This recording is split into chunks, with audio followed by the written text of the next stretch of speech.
Agora sim, bora começar o vídeo com aquele tradicional giro de notícias e a primeira informação é sobre o Flamengo. Fabrício Bruno foi convocado para a seleção brasileira e estará à disposição do técnico Dorival Júnior para o confronto de terça-feira contra o Paraguai. Vale a lembrança de que ele substitui Militão, que se machucou, quarta lesão recente entre atletas convocados. Antes o Dorival já havia perdido o Ian Couto, lateral direito, o Savinho e o Pedro, atacantes. Quero contar também que Paulinho, ex-jogador do Corinthians, anunciou nas últimas horas sua aposentadoria. Volante de 36 anos de idade, que chegou a ser da seleção brasileira, não conseguiu se reempregar depois de deixar o timão e anunciou que a partir de agora vai trabalhar como gestor esportivo. Já Fábio Carille continua pressionado, correndo risco de demissão no Santos, mesmo depois da vitória contra o Brusque. Ele já foi avisado de que se não vencer o América na próxima partida do Santos dentro de casa, será dispensado. Santos que no retorno dentro da Vila Belmiro vai mal, são 3 empates e 1 derrota. Já o Internacional contratou o volante Benjamin Arrim, volante de só 18 anos de idade, nascido em Gana. E é legal contar que o Inter mandou um dos seus representantes para uma peneira na África em busca de jovens talentos e o Arrim acabou sendo escolhido para treinar com o time sub-20.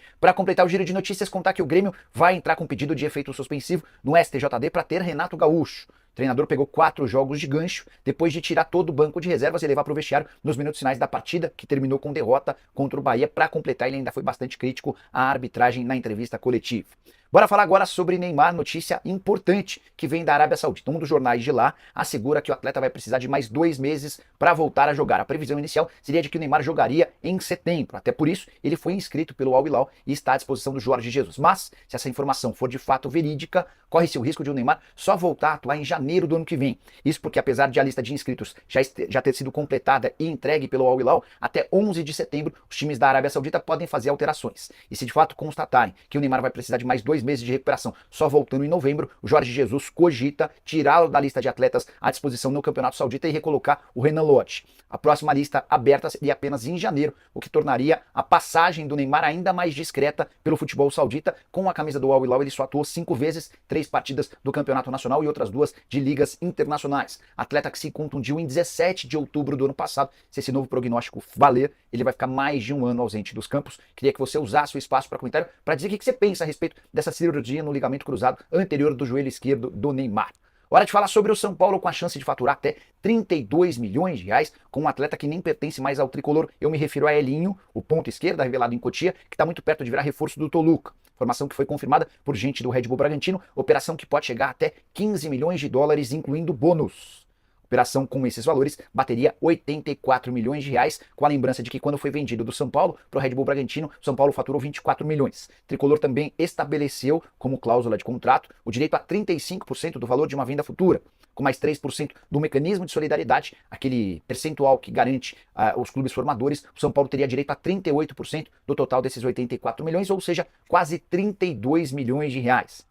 Dessa maneira, dá para dizer que o São Paulo vai faturar mais agora, com Elinho com 24 anos, estando longe do Morumbi há 3 temporadas, do que quando o vendeu para o Red Bull Bragantino por 24 milhões de reais, dinheiro que vem em boa hora e que vai servir para ajudar em uma série de situações. Tricolor que tem enfrentado dificuldades com o fluxo de caixa, até por isso foi bem discreto nas contratações. Os 4 reforços dessa janela da metade do ano, todos chegaram por empréstimo. Elinho que vive a melhor fase da carreira, temporada atual de 42 jogos, 12 gols e mais 9 assistências. Só para completar, acabei de receber a informação no telefone de que a proposta do Toluca que foi aceita é de 13 milhões de dólares fixos, mais 2 milhões de dólares em bônus. Bônus esses extremamente fáceis de serem alcançados, o que fez com que o Red Bull Bragantino aceitasse a proposta.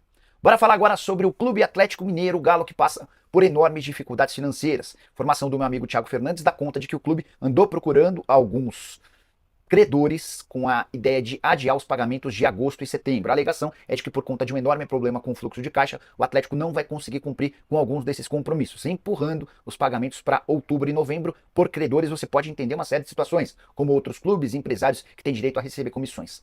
A prioridade dos acionistas do Galo é manter os salários dos atletas em dia, tanto salários quanto direitos de imagem e luvas. Os demais vão ter de aceitar essas prorrogações dos pagamentos. O Atlético imagina que com o fim do ano e a entrada de mais receita vai ser capaz de equacionar todos esses problemas financeiros. Galo que tem uma das maiores folhas salariais do país, algo próximo a 20 milhões de reais por mês. E aí vale a lembrança de que o Hulk é o jogador mais bem pago do elenco, com cifras próximas a 2 milhões de reais mensais. Só para completar sobre o Atlético, contamos para vocês ao longo da semana que o Atlético já vendeu 65 milhões de reais com atletas na temporada, mas líquidos para o Galo só sobraram 30 milhões de reais. O Atlético precisa de mais 34 milhões com transferências de atletas para conseguir bater a meta estabelecida para a atual temporada.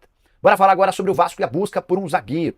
Mandei mensagem para uma pessoa do departamento de futebol querendo saber se o Wallace, zagueiro revelado no Cruzeiro, com passagens por Lazio, Mônaco, Turquia, China, até que ele deixou o Al Ittihad dos Emirados Árabes Unidos no dia 30 de junho. Se esse atleta interessa ao Vasco, o nome dele e o do Marlon têm sido bastante debatidos entre torcedores vascaínos. Uma fonte, essa vascaína, afirmou o seguinte, abre aspas, nunca falamos sobre o Wallace, aqui fecha aspas, descartemos esse nome. Em relação ao Marlon, ex-jogador do Fluminense, existe uma grande dúvida sobre a capacidade física dele depois de o atleta ter sido reprovado nos exames médicos no Al Ahly dos Emirados Árabes Unidos. O jogador estava fechado com o time do Hernan Crespo, mas foi barrado e desde então está livre no mercado. Até por conta disso e da dificuldade de encontrar um zagueiro que chegue para ser titular, o Vasco já cogita abrir mão da contratação de um desempregado e investir nos atletas da base. Hoje, aqueles com maior condição são o Lincoln e o Luiz Gustavo, que inclusive já fazem parte do elenco profissional, treinando ao lado do Léo Pelé, do João Vitor, do Maicon e também do Robert Rojas. E você, o que pensa sobre o Vasco não ter conseguido contratar um zagueiro na janela de transferência? Já usa o espaço para comentário e avalia. Combinado? Bora falar agora de informação exclusiva. Rafael Veiga tem 2 propostas do exterior. Quero contar um pouquinho dos bastidores, como é que eu consegui essa informação. Começou a pipocar nas redes sociais a notícia de que o Veiga tem proposta para 2025 de um clube brasileiro.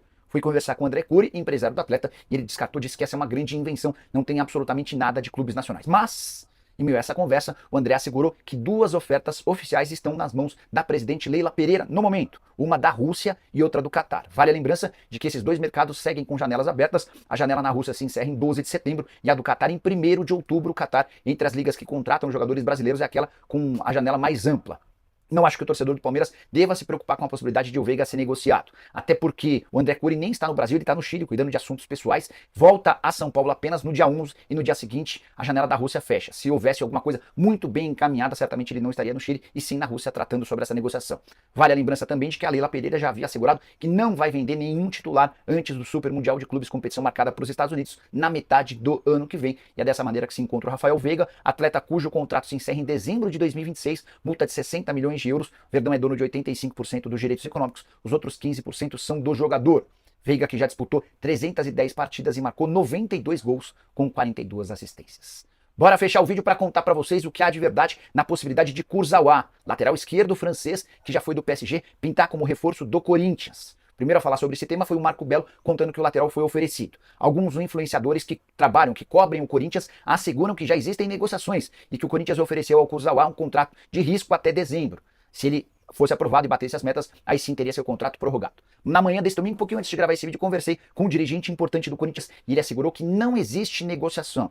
O nome foi sugerido, foi oferecido, avaliado e o Corinthians não entende, pelo menos até esse momento, que vale a pena investir nesse atleta. Jogador cujo salário é alto, mesmo estando desempregado, até porque ele só jogou por Mônaco, Fulham e PSG. Carreira consolidada. O grande problema contra o Kurzawa é a questão física. Nas últimas 3 temporadas, ele só conseguiu atuar em 8 jogos. Na última temporada, inclusive, esteve em campo uma única vez, alguns minutos num confronto do PSG. Não consegue nem sequer ir para o banco de reservas desde 3 de dezembro. Seu último jogo aconteceu em 21 de outubro. Ele vai completar 1 ano sem jogar. Muitas questões físicas, muitos problemas musculares. E o Corinthians entende nesse momento de que seria um risco muito grande contratar alguém que precisa ser solução para a lateral esquerda, mas que vai demandar um bom tempo para voltar a jogar em alto nível. Corinthians que fechou com o Memphis Depay. O Memphis é aguardado entre terça e quarta-feira em São Paulo, já com os exames médicos prontos, já com visto de trabalho assegurado para ser apresentado para o torcedor antes do confronto contra o Juventude na Neoquímica Arena. André Carrilho, outro reforço garantido, meia peruano, indicado pelo Ramon Dias, contrato até dezembro de 25, prorrogável por mais uma temporada. E você está satisfeito com o nível de reforços do Corinthians? Já usa espaço para comentário para deixar sua opinião? Só não esquece de deixar like, de se inscrever no canal. Nos encontramos mais tarde. Tchau!